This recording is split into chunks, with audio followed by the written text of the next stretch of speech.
और 6 फरवरी 1819 को जौहर के सुल्तान को ईस्ट इंडिया कंपनी जो है वो अपनी बातों में उलझा लेती है। अब क्योंकि यहाँ पर कोई प्रॉपर एडमिनिस्ट्रेशन नहीं था, इसी वजह से जो है वो यहाँ पर सारे गैर कानूनी काम शुरू हो जाते हैं। असल में देखें, तिजारत जब दोनों मुल्कों से होती है ना, तभी मुल्कों को फायदा पहुंचता है। तो इस सब मामले से निपटने के लिए ब्रिटिशर्स ने जो है वो बहुत ही एक अजीब तरीका सोचा। इस तरह से हम लोग अपने मेहमानों को चाय, कोल्ड ड्रिंक वगैरह पूछते हैं, उस वक्त में जो है वो लोग एक दूसरे को अफीम पूछने लग गए थे और पैसों की जगह है वो लोग एक दूसरे को अफीम देने लग गए थे। सिर्फ 7 दिन के अंदर अंदर जापान आर्मी जो है वो ब्रिटिश आर्मी को हराकर उनके काफी सारे फौजियों को तो मार ही चुकी थी, लेकिन उसके अलावा सिंगापुर में घुसकर बुरी तरीके से तबाही मचाती है।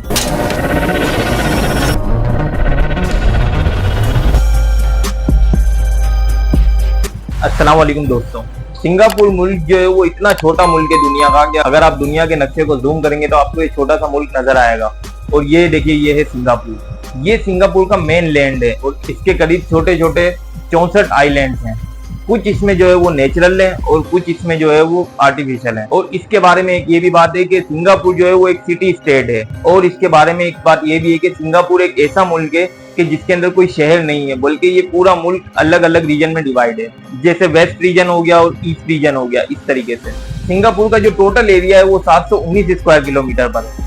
और अगर आप इस एरिया को पाकिस्तान के एरिया से कंपेयर करेंगे तो ये पाकिस्तान के मुकाबले में 1225 गुना छोटा है। ये इसके बराबर में इस तरफ मलेशिया है और इस तरफ पूरा इंडोनेशिया है। और सिंगापुर का जो सारा बॉर्डर है वो समंदर से लगा हुआ है और इसकी जो लोकेशन है उसकी बहुत ज्यादा इंपॉर्टेंस है। ये देखिए, ये है मलक्का स्ट्रेट और ये है सुंडा स्ट्रेट। स्ट्रेट वर्ड इसलिए इस्तेमाल करते हैं कि ये इंडियन ओशियन और साउथ चाइना को एक नैरो पाथ से जोड़ता है और दो अलग अलग समंदर को जब कोई रास्ता जोड़ता है तो उसे स्ट्रेट कहते हैं। और ऐसा नहीं है कि ये रूट जो है वो आज के जमाने में इंपॉर्टेंट हुआ है। 7वीं सेंचुरी के वक्त में जो ये रूट था ये बहुत इंपॉर्टेंट हो गया था पूरी दुनिया के लिए, क्योंकि इसी रास्ते से ईस्ट एशिया और वेस्ट एशिया की सारी तिजारत होती थी। जैसे मिडिल ईस्ट के मुल्क हैं, इसके अलावा यूरोप वगैरह है। अगर इनमें से किसी को ईस्ट एशिया में घुसना होता था या कोई सामान पहुंचाना होता था तो इन्हीं 2 रूट का इस्तेमाल किया जाता था, क्योंकि अगर इस रूट के अलावा बाकी किसी रूट से कोई जाने की कोशिश करता तो उसके लिए काफी ज्यादा लंबा रास्ता पड़ जाता था। और मलक्का स्ट्रेट है और ये सुंडा स्ट्रेट है, अगर इसमें भी हम कंपेयर करें तो मलक्का स्ट्रेट जो है वो सुंडा स्ट्रेट के मुकाबले में थोड़ा छोटा पड़ता था, तो इसीलिए इसका इस्तेमाल ज्यादा किया जाता था। तो पहले यानी कि 7वीं सेंचुरी के टाइम में सी पोर्ट नहीं होते थे, लेकिन पैलेम्बेंग और सुमित्रा के बादशाह दपुंत्रा श्री जो है वो इस जगह पर कंट्रोल करते हैं और इस जगह पर जितने भी पानी के जहाज गुजरते थे इन सबसे टैक्स लिया जाता था। फिर धीरे धीरे गुजरते वक्त के साथ इनका कंट्रोल हट जाता है और इसके बाद और भी राजा और महाराजा आते हैं। तो इसी तरह के एक राजा थे राजकुमार संगनीला नाम से। तो ये जब इस जगह पर राज कर रहे थे तो ये एक दिन शिकार पर जाते हैं, तो इन्हें जो है वो सामने एक चमकता हुआ आइलैंड नजर आता है। तो इन्हें ये आइलैंड बहुत ज्यादा पसंद आता है। तो जब ये इस आइलैंड पर जाते हैं तो इन्हें ये बताया जाता है कि इस जगह को तेमासेक कहते हैं और इसी जगह पे जो है वो इन्हें एक ऐसा जानवर दिखाई देता है जो इन्होंने पहले कभी नहीं देखा था। तो वहां पर जो लोग होते हैं वो राजा को ये बात बताते हैं कि जो जानवर है ये शेर है, यानी कि सिंगा नाम का जो जानवर है वो इसी की तरह दिख रहा है। तो तभी से जो है वो राजा उस जगह का नाम सिंगापुरा रख देते हैं और इसके कुछ वक्त के बाद जो है वो लोग इस जगह को सिंगापुर कहने लगे, यानी कि लॉयन सिटी। अगर आप लोग आज के वक्त में भी देखेंगे तो सिंगापुर का जो कौमी निशान है वो शेर के सर का हिस्सा है। और इसी तरह से वक्त गुजरने के साथ साथ जो है वो राजा आते रहते थे और नए नए कानून बनाते रहते थे। लेकिन वक्त गुजरने के साथ ऐसा होता है कि इस रूट की जो इंपॉर्टेंस थी वो ट्रेडर्स के लिए काफी तेजी से बढ़ रही थी। तो जितने भी करीब के मुल्क थे उनको ये बात समझ में आने लग गई थी कि जो भी इस जगह पर कंट्रोल करेगा उसका बहुत ज्यादा मुनाफा होगा। तो यही सब सोचकर साल 1509 से लेकर 1511 तक पोर्चुगीज ने इस जगह को यानी कि मलक्का स्ट्रेट को आहिस्ता आहिस्ता से पूरी तरह से अपने कंट्रोल में ले लिया और मलक्का स्ट्रेट के इस एरिया में काफी सारे छोटे छोटे सी पोर्ट बना दिए थे। और सी पोर्ट बनाने से ये होता है कि जब लंबे रास्ते पर पानी के जहाज सफर कर रहे होते हैं तो वहां पर उन्हें रुकने की जगह मिल जाती है। जैसे कि जहाजों में अगर कोई खराबी हो या कोई चीज रिपेयर करवानी हो तो ये सारी चीजें जो है वो यहीं पर हो जाती थी। और ये एरिया जो होता है इस जगह के अंदर एक अच्छा बिजनेस सिस्टम भी तरक्की कर सकता है, जिससे काफी फायदा होता है। तो ये सब कुछ देखकर जो डच कंपनीज हैं उन्हें ये लगता है कि इस तरह तो उनकी कंपनीज को काफी ज्यादा नुकसान हो जाएगा। तो साल 1603 में डच कंपनी जो है वो अपनी पूरी ताकत लगाकर और पोर्चुगीज को हराकर जो है वो इस जगह पर कब्जा कर लेती है। और इस जगह पर कंट्रोल पाने के लिए डच कंपनी और पोर्चुगीज में जो है वो काफी लड़ाइयां देखने को मिली। लेकिन यहाँ पर जो है वो डच काफी ताकत रखता था, तो इसी वजह से जो है वो मलक्का स्ट्रेट का पूरा एरिया डच के कंट्रोल में आ गया। अब एक तरफ तो जो है वो ये दोनों लड़ने में लगे हुए थे और दूसरी तरफ जो ब्रिटिश ईस्ट इंडिया कंपनी थी वो बड़े-सगीर से तो पैसा बना ही रही थी और साथ साथ ये साउथ एशिया में भी ये लोग ट्रेड कर रहे थे। वहां भी जो है वो इन लोगों ने अपनी कॉलोनीज बना रखी थी और यहाँ से तिजारत करने के लिए इन लोगों को भी जो है वो इस रास्ते की बहुत ज्यादा जरूरत पड़ती थी। तो अब इन लोगों को किसी ना किसी तरीके से इस रास्ते को सिक्योर करना था। लेकिन यहाँ पर जो है वो ईस्ट इंडिया कंपनी डायरेक्ट नहीं लड़ाई करना चाहती थी डच से, तो ईस्ट इंडिया कंपनी जो है वो मलक्का स्ट्रेट को तो वैसे ही छोड़ देती है। लेकिन जनवरी 1819 में ये अपने एक ब्रिटिश ऑफिसर जो कि थॉमस स्टैमफोर्ड थे, उनको मलक्का स्ट्रेट के इस तरफ, ये जो हिस्सा था जिसको सिंगापुर बोला जाता था और जौहर के सुल्तान इस हिस्से पर कंट्रोल करते थे, तो यहाँ पर जो है वो ये अपने ऑफिसर को इस हिस्से में भेजती है। और 6 फरवरी 1819 को जौहर के सुल्तान को ईस्ट इंडिया कंपनी जो है वो अपनी बातों में उलझा लेती है और उनसे एक ट्रीटी साइन करवा लेती है। उस ट्रीटी में यह था कि ब्रिटिशर सुल्तान को जो है वो 8,000 स्पेनिश डॉलर्स देंगे और बदले में ये सिंगापुर का जो सारा हिस्सा है ये ब्रिटिशर्स के कंट्रोल में आ जाएगा। उसके बाद फिर चाहे ये इस हिस्से का जो भी करें, तो अब यहाँ से जो है वो ब्रिटिशर्स को सिंगापुर मिल जाता है और डच जो है वो मलक्का स्ट्रेट में अपने सी पोर्ट्स बनाकर उसको मैनेज करने में लग जाते हैं। अब देखिए इन दोनों में जो है वो वैसे तो लड़ाई नहीं होती है, लेकिन एक तरह से जो है वो इन दोनों में मुकाबला शुरू हो जाता है। अब जैसे ही इन दोनों में मुकाबला शुरू होता है, तो ये जो छोटा सा आइलैंड था सिंगापुर, यहाँ से इसकी किस्मत बदलना शुरू हो जाती है। अब जो है वो मलक्का स्ट्रेट में डच कंपनी और सिंगापुर में ईस्ट कंपनी,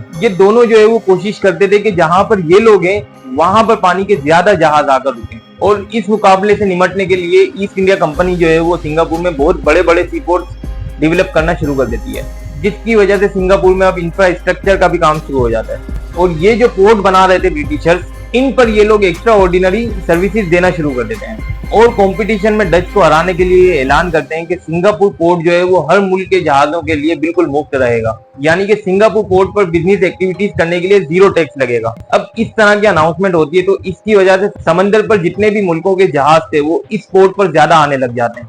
इसके पीछे ईस्ट इंडिया कंपनी की जो स्ट्रेटेजी थी वो ये थी कि भले ही जहाज पोर्ट पर आ रहे हैं तो उसके टैक्स ना लेने की वजह से नुकसान तो हमें होगा ही, लेकिन जब ज्यादा जहाज आएंगे तो ओवरऑल जो है वो सिंगापुर का ट्रेड बढ़ेगा, जिससे लंबे वक्त के लिए जो है वो ईस्ट इंडिया कंपनी ज्यादा मुनाफा कमा सकेगी। और इसके अलावा ईस्ट इंडिया कंपनी को एक फायदा और भी था कि सिंगापुर का जो कोस्टल स्लोप था वो बहुत ज्यादा अच्छा था, यानी कि पानी और जमीन का जो स्लोप था वो काफी ज्यादा अच्छा था। और अगर ये स्लोप खराब होता तो जहाज जो है वो रिस्क पर आ जाते, तो इसी वजह से जो है वो लोगों की पहली पसंद सिंगापुर के लिए होती थी।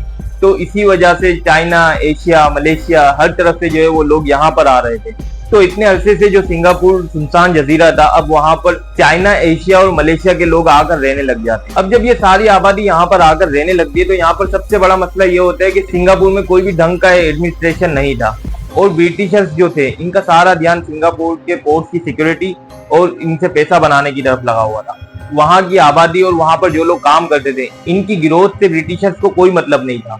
अब क्योंकि यहाँ पर कोई प्रॉपर एडमिनिस्ट्रेशन नहीं था, इसी वजह से जो है वो यहाँ पर सारे गैर कानूनी काम शुरू हो जाता है। तो इसी वजह से जो है वो सिंगापुर पोर्ट जो था वो अपने पोर्ट की बजाय गैर कानूनी कामों के अड्डे के नाम से मशहूर होना शुरू हो गया। फिर अलग अलग मुल्क से जो है वो लोग यहाँ पर आकर अफीम का नशा करते थे, जुआ खेलते थे और इसके अलावा वायलेंस भी काफी ज्यादा बढ़ चुका था। इस इलाके से गुजरने वाले जो ट्रेडर्स थे वो सिंगापुर को सिर्फ अय्याशी के अड्डे की जगह समझते थे और ब्रिटिशर्स जो थे वो वहां पर काम करने वाले लोगों को सिर्फ मजदूर क्लास लोग समझते थे, यानी कि सिर्फ कम पैसों में ज्यादा काम करने वाले मजदूर। इससे ज्यादा इन्हें इनसे कोई मतलब नहीं था।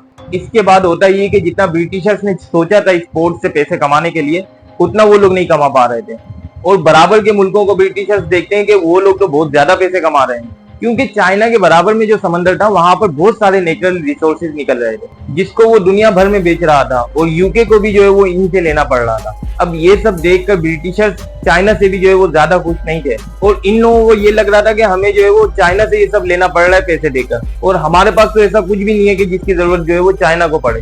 असल में देखें, तिजारत जब दोनों मुल्कों से होती है ना, तभी मुल्कों को फायदा पहुंचता है। तो इस सब मामले से निपटने के लिए ब्रिटिशर्स ने जो है वो बहुत ही एक अजीब तरीका सोचा। अब इनके पास अपना तो कुछ ऐसा था नहीं कि जिसके लिए चाइना को जरूरत हो, तो इन लोगों ने जो है वो एक अपना प्रोडक्ट आइडेंटिफाइड किया और उसे चाइना में भेजा। फिर वहां के लोगों को जो है वो इन्होंने इसकी आदत लगाई और जब इस चीज की आदत चाइना के लोगों को हो गई तो वही चीज जो है वो चाइना को एक्सपोर्ट करने लगे थे और फिर जो है वो चाइना की मजबूरी बन गई थी इस प्रोडक्ट को इंपोर्ट कर इनसे लेने के लिए, और इस प्रोडक्ट का नाम था ओपियम, यानी कि अफीम। तो इसी वजह से जो है वो पूरे चाइना के अंदर अफीम का नशा काफी ज्यादा फैल चुका था। अब ये जो नशा चाइना में फैला था, तो धीरे धीरे जो है वो सिंगापुर में भी ये नशा फैलना शुरू हो गया, क्योंकि ज्यादातर जो लोग थे सिंगापुर में काम करने वाले वो चाइना से ही आते थे। अगर मैं साल 1847 की बात करूं तो सिंगापुर में जो आबादी है वो टोटल 70,000 के करीब हो गई थी, जिसमें से 40,000 लोग जो है वो सिर्फ चाइनीज थे और इनमें से भी जो है वो 15,000 लोग अफीम का नशा कर रहे थे। और वैसे भी सिंगापुर की आबादी ज्यादा थी, तो वो बिना किसी मदद के और बिना किसी इन्वायरमेंट के ब्रिटिशर्स के लिए पूरी मेहनत के साथ काम कर रहे थे। तो बजाय इसके कि वो कोई और प्रोडक्ट बना पाते, उन्हें इस अफीम की आदत लग जाती है। और उस वक्त में जो है वो हाल कुछ इस तरह का हो गया था कि जिस तरह से हम लोग अपने मेहमानों को चाय कोल्ड ड्रिंक वगैरह पूछते हैं, उस वक्त में जो है वो लोग एक दूसरों को अफीम पूछने लग गए थे और पैसों की जगह है वो लोग एक दूसरे को अफीम देने लग गए थे। अफीम की जो है वो इतनी ज्यादा आदत हो गई थी लोगों को, और पैसे थे नहीं लोगों के पास, तो इस चक्कर में जो है वो वहां पर चोरी और डाके भी होने लग गए थे। लेकिन उसके कुछ वक्त के बाद एक ऐसी चीज होती है कि जिसकी वजह से सिंगापुर के हालात थोड़ी बेहतरी की तरफ आ जाते हैं। असल में नवंबर 1869 में इजिप्ट का जो स्विस कनाल है वो खुल जाता है। तो पहले जो है ये दो रास्ते इस्तेमाल होते थे, यानी कि मलक्का स्ट्रेट और सुंडा स्ट्रेट, तो इन दोनों का ट्रैफिक जो है वो डिवाइड हो जाता था। लेकिन जब इजिप्ट का स्विस कनाल खुल जाता है तो फिर जो है वो ट्रेडर्स ये वाला रूट इस्तेमाल करने लग जाते हैं, क्योंकि ये रास्ता जो है वो काफी छोटा पड़ता था। सिर्फ इंग्लैंड से चाइना का जो रास्ता था वो 5000 माइल्स कम हो चुका था। तो इसकी वजह से जो है वो मलक्का स्ट्रेट के पास जो सिंगापुर था उसकी इंपोर्टेंस काफी ज्यादा बढ़ चुकी थी। फिर जो है वो दुनिया भर से सिंगापुर में ट्रेडर्स आने लग जाते हैं। सिंगापुर के करीब करीब के जितने भी मुल्क थे वहां से जो है वो लोग काम करने के लिए सिंगापुर में आने लग जाते हैं, और इसी वजह से जो है वो सिंगापुर की आबादी भी काफी बढ़ने लग गई थी। और जब आबादी बढ़ने लगी सिंगापुर की, तो ब्रिटिशर्स ने जो है वो फिर कवायद और दवाबित भी बनाए, और अब एडमिनिस्ट्रेशन पर तवज्जो देना उसकी मजबूरी बन गई थी। और इस सब के अलावा पुलिस और सोल्जर्स भी रखने पड़े उसको, और लेबर की जरूरत के हिसाब से इंफ्रास्ट्रक्चर भी बनाना पड़ा। तो इस सब की वजह से सिंगापुर ब्रिटिशर्स की एक कॉलोनी बनकर पूरे मुल्क की तरह काम करने लग गया था। लेकिन फिर 1914 में वर्ल्ड वॉर 1 शुरू हो जाती है। अब इस वर्ल्ड वॉर का सिंगापुर से तो कोई ताल्लुक नहीं था, लेकिन ब्रिटेन इसमें इन्वॉल्व था। तो पहली बात तो ये कि ब्रिटिशर्स की जो सारी तवज्जो थी वो लड़ाई की तरफ थी, और दूसरी बात ये कि इस जंग की वजह से जो है वो पूरी दुनिया की ग्लोबल ट्रेडिंग कम हो चुकी थी, और सिंगापुर जो यूरोप और एशियन मुल्कों का ट्रेडिंग हब था, इसका काफी ज्यादा नुकसान हो जाता है। और सिंगापुर पोर्ट पर जो लोग अलग अलग तरीके से काम करते थे और इसी काम की वजह से जो लोग अपना घर चलाते थे, वो सारी चीजें भी रुक गई थी। इसके अलावा बेरोजगारी बढ़ गई थी, खाने पीने का सामान खत्म हो गया था, लड़ाई झगड़े होने लगे थे, और अफीम की नशे की आदत तो इनको पहले से ही पड़ गई थी। और इसके अलावा साल 1819 में पूरी दुनिया में स्पेनिश फ्लू फैला हुआ था, जिसकी वजह से सिंगापुर में भी हजारों लोगों की जानें गई। तो यहाँ पर जो है वो सिंगापुर के लिए मुश्किलात बढ़ ही रही थी। फिर उसके बाद साल 1939 आता है, जिसमें जो है वो वर्ल्ड वॉर 2 भी शुरू हो जाती है। तो इसकी वजह से भी जो है वो हालात काफी खराब थे। लेकिन इसमें एक बात ये थी कि जापान और ब्रिटेन जो थे वो एक दूसरे के खिलाफ थे। तो जापान ने जो है वो 18 फरवरी 1942 में सिंगापुर के ऊपर हमला कर दिया, और सिर्फ 7 दिन के अंदर अंदर जापान आर्मी जो है वो ब्रिटिश आर्मी को हराकर उनके काफी सारे फौजियों को तो मार ही चुकी थी। लेकिन उसके अलावा सिंगापुर में घुसकर बुरी तरीके से तबाही मचाती है, और वहां पर जो आम लोग थे उनको भी मार के तशद्दुद करके, और इसके अलावा लोगों को भी जिंदा जलाया जा रहा था वहां पर। और इस वक्त तक जो है वो कोई भी अगर सिंगापुर की हालत देखता तो वो ये बात सोच भी नहीं सकता था कि आगे आने वाले कुछ सालों के अंदर सिंगापुर जो है वो दुनिया के अमीर मुल्कों में गिना जाएगा। अब एक तरफ जहां जापान तबाही मचा रहा था, तो उसी वक्त में 6 अगस्त 1947 को यूएस जो है वो जापान के ऊपर न्यूक्लियर बम गिरा देता है, और इसी वजह से जो है वो जापान का बहुत ज्यादा नुकसान हो जाता है। फिर जो है वो जापान सरेंडर कर देता है और सिंगापुर से भी चला जाता है। अब जो है वो ब्रिटिशर्स दोबारा से सिंगापुर में आते हैं, और ये वो वक्त था जब सिंगापुर के लोग खाने पीने के लिए तरस रहे थे। लेकिन इस बार जो है वो ब्रिटिशर्स ने कुछ तब्दीलियां की थी, और इन्हें ये बात समझ आ गई थी कि अगर प्रॉपर एडमिनिस्ट्रेशन नहीं होगा तो ये मसला जो है वो इनके पोर्ट के काम में भी आगे चलकर तकलीफ देगा। तो इस वजह से जो है वो ब्रिटिशर्स ने सिंगापुर में एडमिनिस्ट्रेटिव चेंजेस किए, और सिंगापुर के लोगों को जो है वो सेल्फ गवर्नेंस दे दी, यानी कि गवर्नर बनाकर इलेक्शन करवाने हो या फिर जो है वो अपना लीडर बनाना हो। तो अब जो है वो सिंगापुर के लोग अपने बारे में खुद ही फैसला कर रहे थे। लेकिन इंटरनेशनल रिलेशंस और सिंगापुर की सिक्योरिटी को जो है वो ब्रिटिशर्स ने अपने कंट्रोल में रखी थी। और फिर जो है वो साल 1959 में सिंगापुर में जनरल इलेक्शन करवाए जाते हैं, जो कि टोटल 51 सीट पर जो है वो इलेक्शन होते हैं। यहाँ पर हमारी कहानी में एंट्री होती है एक बंदे की जिसका नाम था ली क्वान यू। तो ये शख्स जो है वो पीपल्स एक्शन पार्टी बनाकर जो है वो इलेक्शन में उतरता है, और 43 सीट से जो है वो जीत हासिल करते हैं, और फिर जो है वो ये सिंगापुर के वजीर आजम बन जाते हैं। और यही वो शख्स है जो सिंगापुर की किस्मत को बदल कर रख देते हैं। तो एक तरफ जो है वो ब्रिटिशर सिंगापुर पोर्ट से पैसे बनाने में लगे हुए थे, और दूसरी तरफ ली कुआन का नजरिया था जिसने सिंगापुर के नेशनल इकोनॉमिकल और सोशल सिचुएशन को बदल कर रख दिया था, जिसकी वजह से आज के दिन तक भी इनको founding father of the nation कहा जाता है। और ये सारे काम जो है वो इन्होंने बहुत ही अनोखे तरीके से करे। तो आज की तारीख तक जो है वो कोई भी इन्हें पकड़ नहीं पाया कामयाबी की दौड़ में। आए दिन जो है वो लोग कोशिश करते रहते हैं लेकिन कामयाब नहीं हो पाते इनकी तरह। अब यहाँ पर आप लोग ये भी सोच सकते हैं कि सिंगापुर की लोकेशन जो है वो काफी अच्छी थी, इसी वजह से ऐसा हुआ होगा।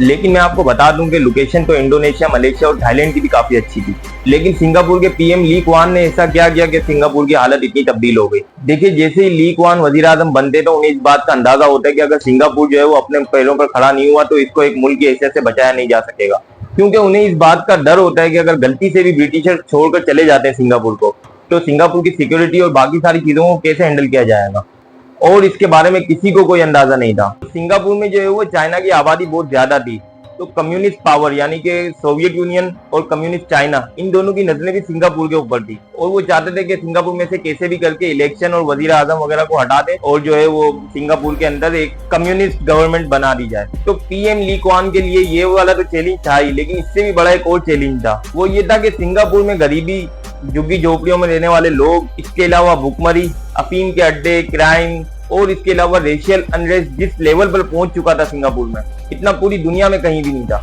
और ये ऐसा दौर था कि इस वक्त में जो है वो सिंगापुर में बेरोजगारी और खाने के भी लाले थे, लेकिन इसके बावजूद भी जो है वो कोई ना कोई कम्युनिटी हर हफ्ते हड़ताल कर देती थी। सिंगापुर में जो है वो लोगों ने अपनी कम्युनिटियां बना रखी थी अलग अलग जात के हिसाब से, और इन लोगों का एज अ नेशन सिंगापुर के मुल्क से कोई लेना देना नहीं था, और ये सब लोग जो है वो सिर्फ अपनी कम्युनिटी से मतलब रखते थे। और जो यहाँ पर इलाके भी थे वो भी इन लोगों ने अपनी कम्युनिटी के हिसाब से बांट रखे थे। जैसे वहां पर ज्यादातर चाइनीज आबादी थी, तो वो जो है वो डाउनटाउन एरिया में रहते थे। मलेशिया की जो ज्यादातर आबादी थी वो कैंपोंग गिलेम में रहती थी, और इंडिया की जो ज्यादातर आबादी थी वहां पर वो सिरंगून में रहती थी।